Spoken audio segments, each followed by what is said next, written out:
दोस्तों जरा सोचिए, न्यूक्लियर डिजास्टर की वजह से पूरी दुनिया खत्म हो चुकी है और दुनिया में कोई इंसान नहीं बचा है।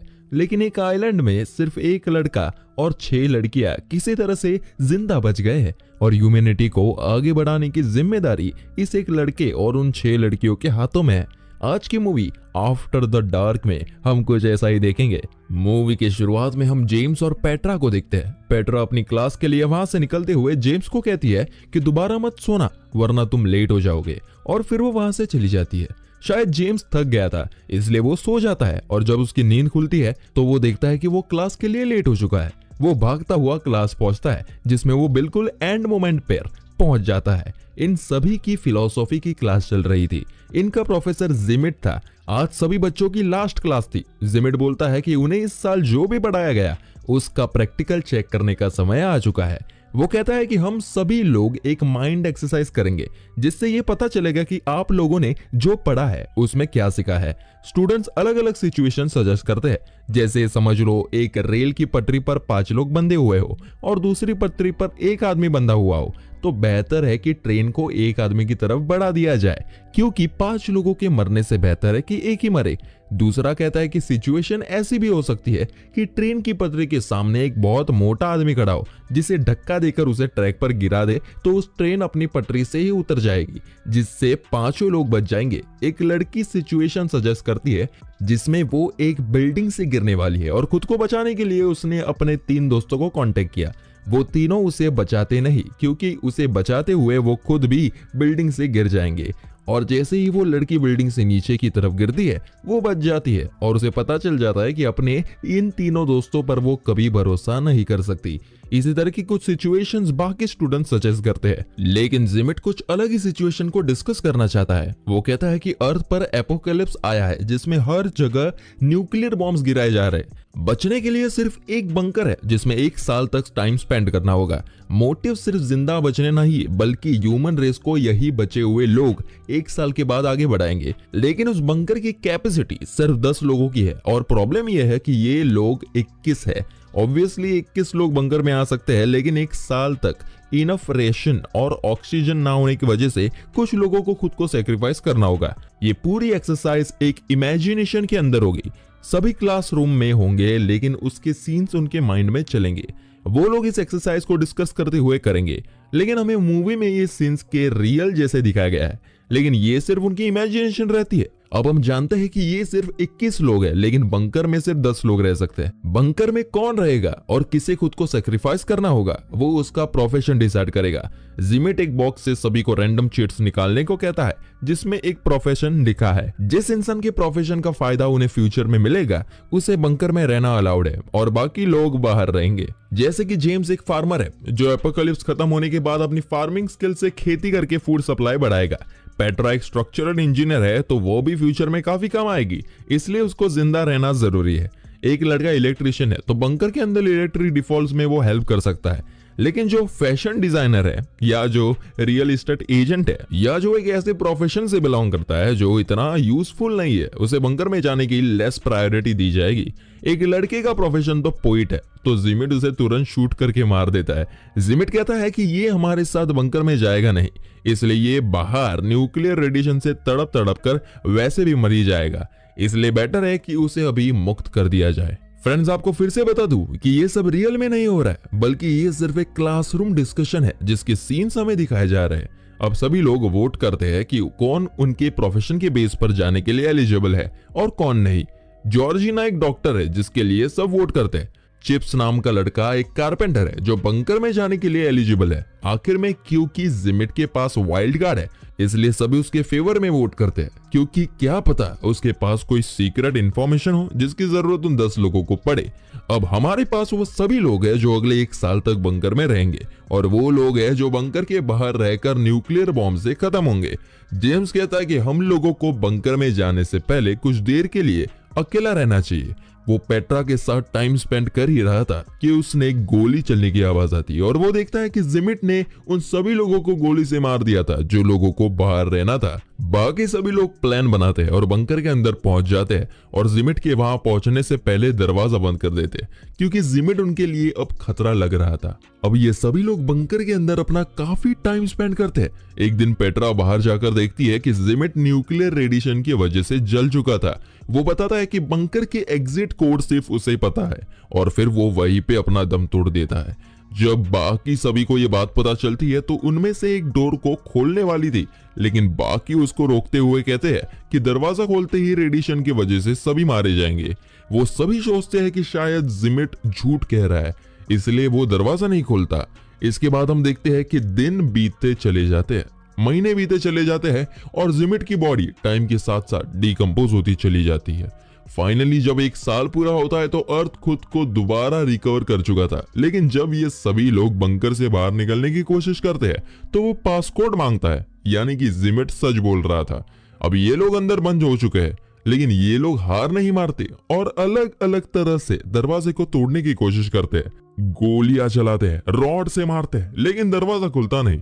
कुछ दिन बाद कुछ लोग अपनी जान दे देते हैं और जो बचते हैं वो ऑक्सीजन खत्म होने की वजह से मारे जाते हैं। बस इसके बाद हम दोबारा क्लास वाला सीन में पहुंच जाते हैं।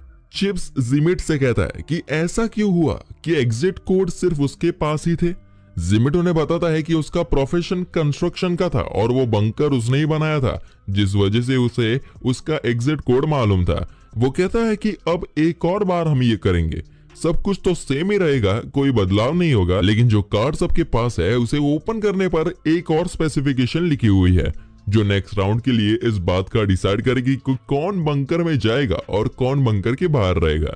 जैसे जेम्स के कार्ड में वो फार्मर तो है ही, लेकिन एक गे भी है, लेकिन फार्मर होने की वजह वो बंकर के अंदर जाने के लिए एलिजिबल है। लेकिन जॉर्जिना के कार्ड में लिखा है कि कुछ समय बाद वो एक वायरस से सफर होगी, जिस वजह से वो ज्यादा दिन सरवाइव नहीं करेगी, इसलिए उसके फेवर में कोई वोट नहीं करता। एक पोइट और एक ओपेरा सिंगर और कुछ आर्टिस्ट टाइप लोगों को भी कोई वोट नहीं करता। इसी तरह कुछ लोग जो पिछली बार बंकर के अंदर थे वो अब बाहर रहेंगे।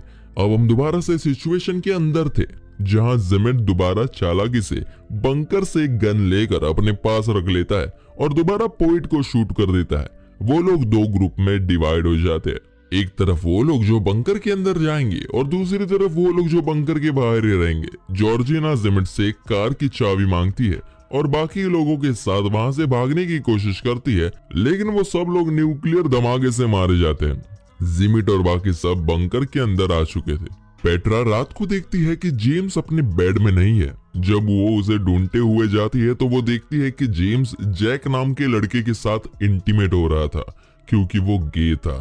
पेट्रा ये बात सभी लोगों को बताती है। जिमिट कहता है कि उन सभी लोगों को अब अपने पार्टनर्स चूज करने चाहिए जिससे वो लोग बच्चे पैदा कर सके।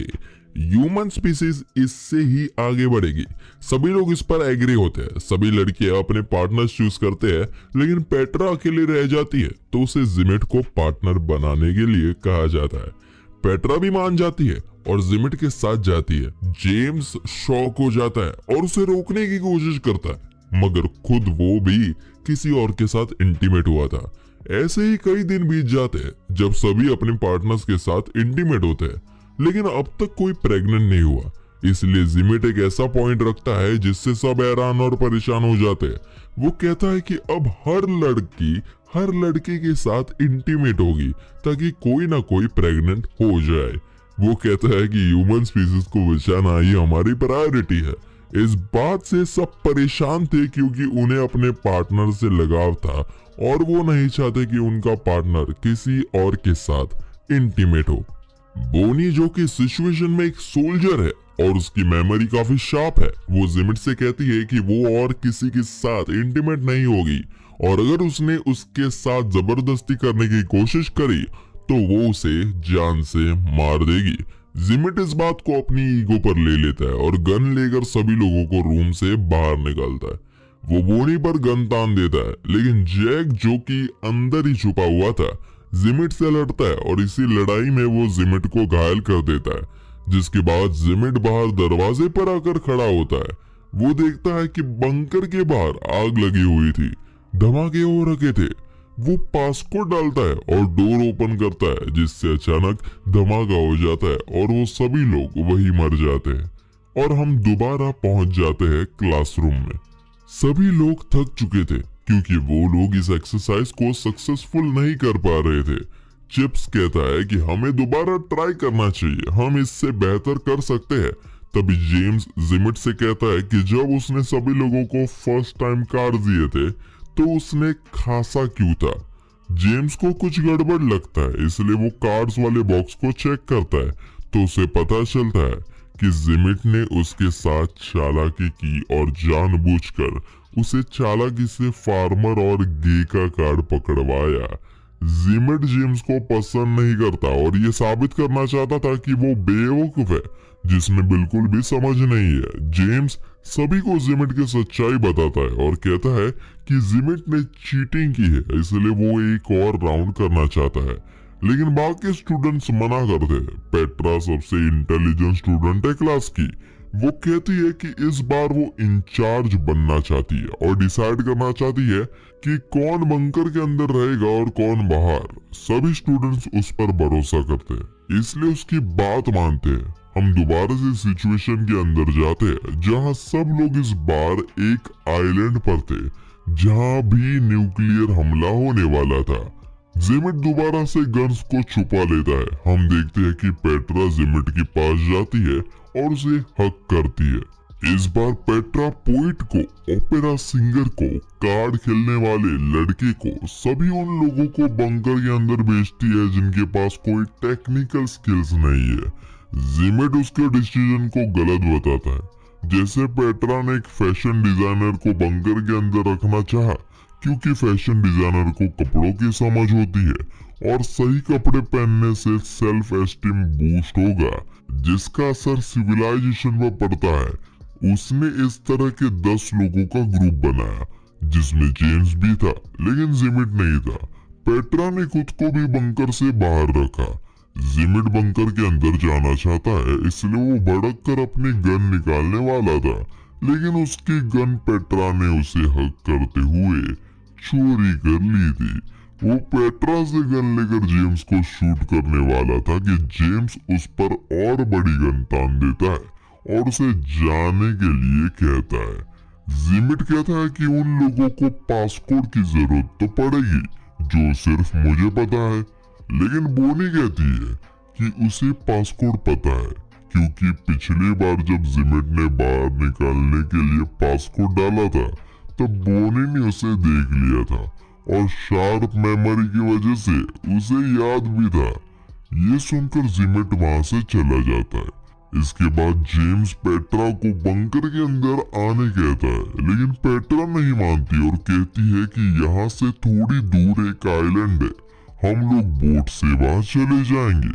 लेकिन चिप्स पेट्रा को बोट की चाबी देने के बहाने अपने पास बुलाता है और उसे बंकर के अंदर भेजकर खुद को बाहर सेक्रीफाइस करता है।